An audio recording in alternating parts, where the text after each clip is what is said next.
ഇത്രയും കാലം കാട്ടാപ്പള്ളിയുടെ കൂടെ വന്നിട്ട് എന്ത് ധൈര്യത്തിലാണ് നീ ഇങ്ങോട്ട് കയറി വന്നേ? പൊക്കണം. ഞാൻ പോവൂല. പോയിട്ടുണ്ടെങ്കിൽ ധൈര്യമായി പറയടാ. നീ അമേരിക്കയിൽ എവിടെയായിരുന്നു? അത് പിന്നെ അമേരിക്കൻ ജംഗ്ഷനിൽ. അമേരിക്കൻ ജംഗ്ഷൻ പോലും അമേരിക്കയിൽ അങ്ങനെ ഒരു സ്ഥലമേ ഇല്ല. എന്ത് വിട്ടിത്തരമാണ് ഇവൻ പറയുന്നത്? അമേരിക്കൻ ജംഗ്ഷനില്ല പോലും. ജംഗ്ഷനില്ലാത്ത നാടുണ്ടോ? അങ്കിൾ, ഇവനാണോ അമേരിക്ക, ഞാനാണോ അമേരിക്ക എന്ന് ഞാനിന്ന് തെളിയിക്കും. How many kilometres from Washington DC to Miami Beach? How many kilometers from Washington DC to Miami Beach? I am the answer. Kilometers and kilometers.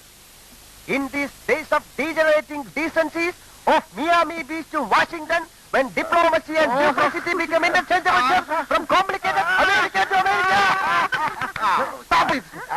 ഈ അങ്കിൾ അമേരിക്കയിൽ പോയി എന്ന് അവകാശപ്പെടുന്ന ഇവന് ഇംഗ്ലീഷ് ഗ്രാമർ പോലും അറിയില്ല. He doesn't know the basics of English grammar. American grammar illade. You talk too much. I'll kick your face and get out. You talking nonsense in the house of my wife, mother and father. Uncle, send him out.